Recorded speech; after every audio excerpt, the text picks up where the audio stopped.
Shalom Aleichem. Alors pour le programme du lundi, qu'est-ce qu'on a vu? D'abord, on avait un Knesset Agdola qui nous a dit plusieurs dynimes. Premièrement, même si le Rivam a raison, alors que quand le Kaal a pris sur lui Shabbat, alors le reste du Tzibour doit prendre Shabbat aussi.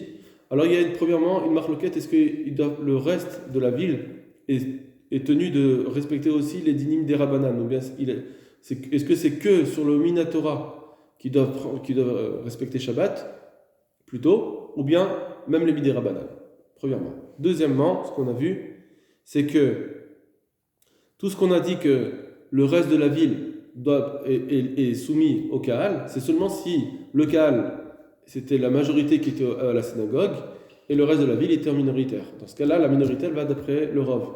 Mais sinon, si la majorité de la ville est en dehors du Beth Knesset, alors là, ils ne sont pas liés avec le Beth Knesset, c'est-à-dire qu'ils ne sont pas soumis au Beth Knesset, et donc ils peuvent ne pas prendre Shabbat. Troisièmement, il nous a dit que s'il y a une ville où il y a plusieurs Beth Knesset, comme chaque Beth Knesset il a son propre horaire, il peut avoir un horaire différent, donc là il ne peut plus avoir ce din, puisque il y aura trop de, chacun il va faire comme il veut, et donc d'après qui on va être nimshar, avec qui on va être, de qui on va être soumis, de quel Beth Knesset on va être soumis. Ensuite, le Shiltei Geborim il nous dit que même si le Rivam a raison, la Reaya qu'il a ramenée, elle était discutable, puisque le Rivam a dit que la Reaya c'était que à partir du moment où on a permis juste au Chazan Beth Knesset de porter le shofar, quand ils ont pris le Shabbat, ça veut dire que les autres ils n'ont pas le droit de prendre. Donc une fois que le Kaal a pris, même si c'est plus tôt, donc tout le reste du Kaal doit prendre aussi Shabbat, c'est que le Chazan Beth Knesset qui pouvait prendre le shofar. Sur ça, il nous dit non, mais cette Reaya de toute façon elle a été repoussée, cette Gemara elle a été repoussée.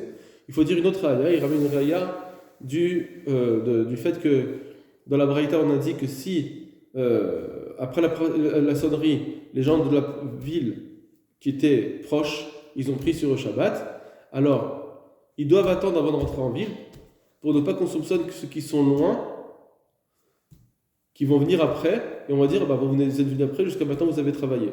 Puisqu'on les soupçonne, ça veut dire que normalement ils ont dû prendre Shabbat. De là on voit que les gens qui sont dans la ville, donc qui sont un peu plus loin, donc qui font partie du Kaal, quand le Kaal a pris, tout le monde doit avoir pris Shabbat. Ça, c'était sa Reaya. Et à la fin, le Shiltei Giborim, il nous dit juste une ékouda que d'après ceux qui disent tout ça, ça marche, ce Rivam, ce Bordéri, c'est seulement quand on prend Shabbat avec Barechou, avec Mizmor Shabbat, ou avec la sonnerie du Shofar. Mais si on dit que la Kabbalah Shabbat elle vient avec la Dlakat Nerot, alors là, c'est pas possible de dire que tout le monde va allumer exactement en même temps. Donc quand il y en a une partie qui va allumer, ensuite, il y en a d'autres qui vont pouvoir allumer, ça veut dire qu'ils avaient le droit d'allumer, et donc ça veut dire que dans la Dlakat Nerot, il n'y a pas ce digne du Rivam. Kol Tov Lachem.